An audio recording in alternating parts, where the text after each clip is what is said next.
प्यारे दोस्तों, आज के क्लास में हम बात करेंगे मॉडल एक्सिलरीज की। हम बात आज करेंगे, पिछले बेसिक क्लास में हमने पढ़ा था कि मॉडल एक्सिलरी होता क्या है, और आज के क्लास में हम बात करेंगे। अब देखिए, मॉडल एक्सिलरी के जितने भी हमने पार्ट पढ़े थे अलग अलग, can, could, may, might, ought to, must, will, would, shall, should, used, to, dare और नीड, ये जितने भी हम लोगों ने पढ़ा था, एक बेस एक चार्ट पढ़ा था, सबका प्रयोग हम अलग अलग करके पढ़ेंगे क्योंकि ये सारे बहुत ही ज़रूरी हैं। लेकिन आज हम प्रयोग पढ़ने वाले हैं, आज जिसकी बात हम करने वाले हैं वो कैन की बात करेंगे। कैन का मतलब होता है बाबू सकना। अब ध्यान दीजिएगा कि यहाँ से जो हमारा स्टार्ट होता है, अब बातों को समझने का प्रयास करिएगा। ये जो हमारा सकना कैन होता है, कैन जो ये एक्सिलरी वर्ब कैन का काम करता है, ये जो मॉडल है, मॉडल कैन जो होता है, यह कैन क्या क्या प्रदर्शित करता है, कब हम कैन का प्रयोग करते हैं, तो इन चीज़ों को समझने का प्रयास करते हैं हम। अब देखिए, कैन के प्रयोग की अगर बात की जाती है तो अगर किसी व्यक्ति की एबिलिटी को दिखाना हो, किसी व्यक्ति की योग्यता को दिखाना हो तो हम कैन का प्रयोग करते हैं। किसी व्यक्ति की कैपेसिटी को दिखाना है अर्थात क्षमता को दिखाना हो तो हम कैन का प्रयोग करेंगे। किसी व्यक्ति के पावर को दिखाना है, शक्ति को दिखाना है तो हम कैन का प्रयोग करेंगे। परमिशन के सेंस में कैन का प्रयोग होता है, प्रोहिबिशन के सेंस में कैन का प्रयोग होता है, हैबिट को दिखाने के लिए भी कैन का प्रयोग किया जाता है, एंड नेचर को दिखाने के लिए निश्चित रूप से हम कैन का प्रयोग करते हैं। देखिए, सारे कैन की सभी बातों का निचोड़, सारा कॉन्सेप्ट क्लियर हो जाएगा। जितनी भी समस्याएं हैं सब की सब समस्याएं क्लियर हो जाएंगी कि कैन का प्रयोग हम कब करें। बस एक वीडियो में बस एक चार्ट हम देखेंगे और हम पूरा पढ़ ले जाएंगे कि कैन का प्रयोग कब कहाँ करते हैं, किस प्रकार से करते हैं। तो ये सारी चीज़ें एक ही वीडियो में, एक ही कॉन्सेप्ट में हमारा क्लियर हो जाना है। अब देखिए, कैन का प्रयोग हम पढ़ रहे हैं। हमने पढ़ा क्या कि एबिलिटी को, योग्यता को दिखाना है, हमने पढ़ा कैपेसिटी को दिखाना है, हमने पढ़ा पावर को दिखाना है, हमने पढ़ा परमिशन को दिखाना है, हमने पढ़ा प्रोहिबिशन को दिखाना है, हैबिट को दिखाना है, नेचर को दिखाना है। आप बिल्कुल कैन लगाइए, कैन आप बिल्कुल आराम से लगाइए। अब कैन लगाएंगे कैसे? कैन के अगर मैं स्ट्रक्चर की बात करूँ बाबू, ध्यान से समझिएगा। सब्जेक्ट के बाद कैन आता है और कैन के बाद आने वाली क्रिया हमेशा V1 होता है, प्लस अदर वर्ड आप लगा दीजिए, अर्थात सब्जेक्ट कैन V1 और अदर वर्ड, अर्थात सब्जेक्ट के बाद आने वाली क्रिया क्या होती है? ये होती है हमारी V1, अर्थात कैन के बाद हम क्रिया का पहला फॉर्म लगाएंगे। हमने जब मॉडल्स का नियम पढ़ा था तो हमने ये भी पढ़ा था कि मॉडल्स के बाद क्या आते हैं बाबू? हमेशा क्रिया का पहला फॉर्म आता है। या फिर ऐसे लगा लीजिए, subject plus can plus B plus V3, ये पैसिव वॉइस हमारा हो गया। इस स्ट्रक्चर को भी पढ़ लीजिए। तब भी हम क्या करेंगे, कैन के साथ B का भी प्रयोग हम कर ले जाएंगे। सब्जेक्ट का एग्जाम्पल हम समझेंगे, पहले बेस को समझें, रूट पे काम करिए, बिल्कुल बेस को पढ़िए। बेस अगर कॉन्सेप्ट आपका क्लियर हो जाए, बातों को आप समझिए, अगर आपका कॉन्सेप्ट क्लियर होता है तो हम अच्छे से आगे जितने भी एक्सरसाइज आएंगे, जो भी समस्याएं हमारी फंसती हैं, जहाँ से भी गलतियाँ होती हैं, जहाँ से भी कॉमन एरर्स आते हैं, सारे क्वेश्चंस हम कर ले जाएंगे। बस ये समझिए कि किसके लिए हम प्रयोग करते हैं, कब कब प्रयोग करते हैं, किस किस सेंस में प्रयोग करते हैं। तो यहाँ से हमारा सब्जेक्ट कैन का यहाँ से प्रयोग खत्म होता है। अब देखिए, खत्म होने का मतलब ये कि अब हम एग्जाम्पल्स के माध्यम से इसे हम अच्छे तरीके से समझने का प्रयास करेंगे। एक एक बातों को हम अच्छे से समझेंगे, विस्तार से पढ़ेंगे और देखेंगे कि कैसे कैन का प्रयोग होता है, कब कैन का प्रयोग हम करते हैं। अब देखिए, समझने का प्रयास करते हैं। जैसे देखिए, कैन के कुछ नियम को हम समझने का प्रयास करेंगे। देखिए, जैसे हो गया कि एबिलिटी हो गया, कैपेसिटी हो गया और पावर हो गया। एबिलिटी, कैपेसिटी और पावर के सेंस में हम कैन का प्रयोग करते हैं। एबिलिटी, कैपेसिटी और पावर के सेंस में हम किसका प्रयोग करते हैं? कैन का प्रयोग करते हैं। अब देखिए, जैसे कैन का स्ट्रक्चर क्या होता है, सब्जेक्ट के साथ हमारा आ जाएगा कैन, और कैन के साथ आने वाली क्रिया हमेशा, जैसा मैंने बताया था, क्रिया का पहला फॉर्म, उसके बाद आप अदर वर्ड लिख लीजिए। जैसे मैं बोलूं, मैंने एक एग्जांपल लिखा, आई कैन बीट यू। मैंने एक एग्जाम्पल लिखा, आई कैन बीट यू, अर्थात इसके कहने का मतलब क्या है कि आई कैन बीट यू, मैं तुम्हें पीट सकता हूँ, मैं तुम्हें पीट सकता हूँ, अर्थात मेरे पास इतनी क्षमता है, क्या है, मेरी एबिलिटी है, मेरी योग्यता है तुमको पीटने की, मेरी कैपेसिटी है, मेरे पास पावर है, अर्थात तीनों मेरे पास है। तो जो मैं आई कैन बीट यू लगाया हूँ बाबू, यहाँ पे कैन के स्थान पे जैसे मैं लगा दूँ कि मेरे पास, मैं तुम्हें पीट सकता हूँ, तो क्या हो जाएगा, देखिए वही उसका नियम, कैन का स्थान पे हम प्रयोग किसका करेंगे, हैज है power to, ability to.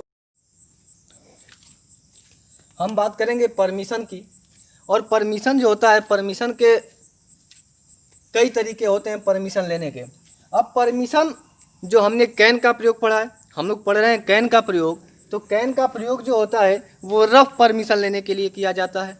Can का प्रयोग अगर रफली परमिशन लेना हो, अब रफली परमिशन हम किससे लेते हैं, जो हमसे कोई जूनियर हो, मेरे साथ का हो, मतलब एक कोटा पूर्ति के लिए लिया गया परमिशन, रफली परमिशन। अर्थात देखिए, अब परमिशन को भी 3 पार्ट में हम लोग बांटेंगे, जैसे एक फॉर्मल परमिशन हो गया, एक इनफॉर्मल परमिशन हो गया, और एक पोलाइट परमिशन हो गया। अब देखिए फॉर्मल परमिशन क्या होता है, इनफॉर्मल परमिशन क्या होता है, और पोलाइट परमिशन क्या होता है। अगर मैं बात करूं फॉर्मल परमिशन की, तो फॉर्मल परमिशन हमेशा अपने से सीनियर्स से लिया जाता है, मतलब एक जिसको शिष्टाचार बोलते हैं, क्या बोलते हैं, एक शिष्टाचार से, एक नियम से, एक कायदे से, एक बिल्कुल आदर के साथ लिया गया परमिशन क्या बोलता है, होता है फॉर्मल परमिशन। जैसे हम इंटरव्यू में जाते हैं, किसी क्लास में जाते हैं, तो फॉर्मल परमिशन को दिखाने का काम कौन करते हैं बाबू, मैं करता है। अब मैं देखिए, जैसे मैं बोलूँ मे आई कम इन सर, अब ध्यान दीजिएगा, यहाँ पे अगर आपको सर से परमिशन लेना है, टीचर से सब परमिशन लेना है, तो आप बिल्कुल आदर के साथ परमिशन लेंगे कि नहीं लेंगे, यहाँ पे शिष्टाचार को दिखाएंगे कि नहीं दिखाएंगे।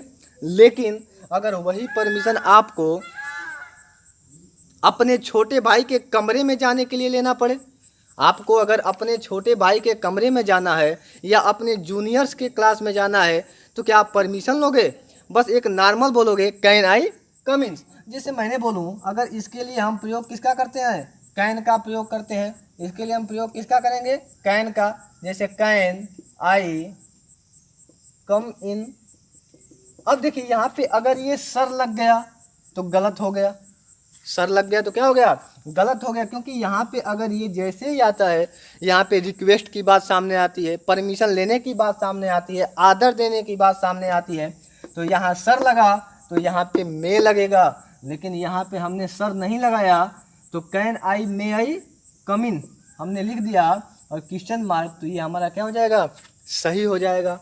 लेकिन अगर वही बात हो पोलाइट रिक्वेस्ट की, पोलाइट परमिशन की, अब पोलाइट परमिशन क्या होता है, ध्यान से समझिएगा। पोलाइट परमिशन जैसे मैं बोलूं कि अगर मुझे किसी ने रूम क्लास से बाहर कर दिया, मेरे टीचर्स ने मुझे क्या किया, क्लास से बाहर निकाल दिया कि आप बाहर जाओ, आप बहुत ही ज़्यादा क्या कर रहे हो, शरारत कर रहे हो, तो क्या मैं वहाँ पे अब इनमें से कोई काम नहीं आएगा।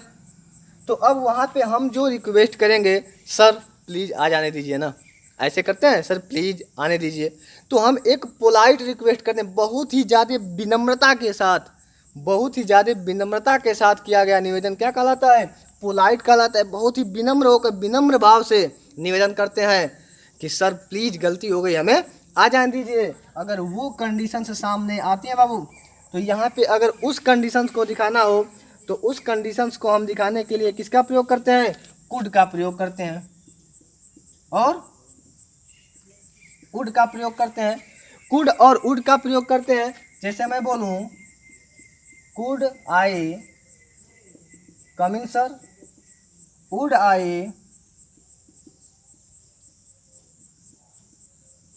मतलब यहाँ पे बहुत ही ज़्यादा क्या दिखा दिया गया, पोलाइट रिक्वेस्ट को दिखा दिया गया, सब सही है। अब देखिए यहाँ कैन का प्रयोग, यहाँ कुड का प्रयोग, यहाँ पे वुड का प्रयोग हो गया, बहुत ही विनम्रता के साथ दिखाया गया निवेदन, पोलाइट। देखिए परमिशन का सेंस आ गया, परमिशन का सेंस कैसे आया, और इस परमिशन के सेंस को हम समझने का प्रयास करेंगे, बेहतर तरीके से समझेंगे। उम्मीद है कि ये क्लास आपको, ये परमिशन का सेंस जो है यह आपको अच्छे तरीके से समझ में आ गया होगा।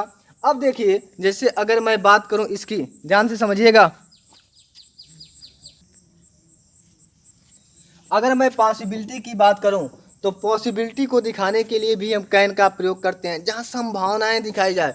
लेकिन बहुत ज़्यादा संभावना को दिखाने के लिए कैन का प्रयोग ना करें। अगर संभावना 60% की हो, संभावना 62% की हो, 50 से 60 के बीच अगर संभावनाएं दिखाई जाए, काम हो सकता है, तो वहाँ पे आप कैन का प्रयोग कर लीजिएगा, क्योंकि कैन संभावनाओं को भी दिखाने का काम करता है। जैसे अगर मैं बोलूँ अधिकतर कैसे में संभावनाओं को दिखाने का काम कैसे करता है, जैसे मैं बोलूँ, जैसे कैन हो गया। अब देखिए, जैसे सब्जेक्ट हो गया, कैन हो गया, फिर V1 प्लस अदर वर्ड। अब देखिए, या फिर हो गया सब्जेक्ट, या फिर कैन के बाद आप बी लगा दें, V1 प्लस, ये देखिए संभावनाओं को बी मतलब हो ना, संभावनाओं क्या करता है, दिखाने का काम करता है। जैसे मैं बोलूँ it can rain today, it can rain today. अब देखिए यहाँ पे it can be rain today. देखिए इट कैन रेन टूडे मतलब कहने का मतलब क्या है कि आज बारिश हो सकती है, इट कैन रेन टूडे। अब देखिए यहाँ पे चीज़ों को समझने का प्रयास करिएगा। यहाँ पे इट कैन रेन टूडे, अब यहाँ पे ये जो कैन है बाबू, यहाँ पे ये जो कैन है, अब देखिए यहाँ पे रेन हो गया, यहाँ पे इट कैन। अब कैन किसका काम कर रहा है, यहाँ पे कैन किसका काम कर रहा है, यहाँ पे ये जो रेन है, यहाँ पे ये वर्ब का काम कर रहा है कि नहीं कर रहा, यहाँ पे क्योंकि एक्सिलरी वर्ब, मॉडल एक्सिलरी है ना, और इसके बाद आ गया क्या हमारा, तो यहाँ पे हमारा किसका काम कर रहा है, कैन वर्ब का काम कर रहा है। लेकिन अगर यहीं इस रेन की बात की जाए तो ये नाउन का काम कर रहा है। बातों को अच्छे से समझिएगा। इट कैन रेन टूडे संभावना है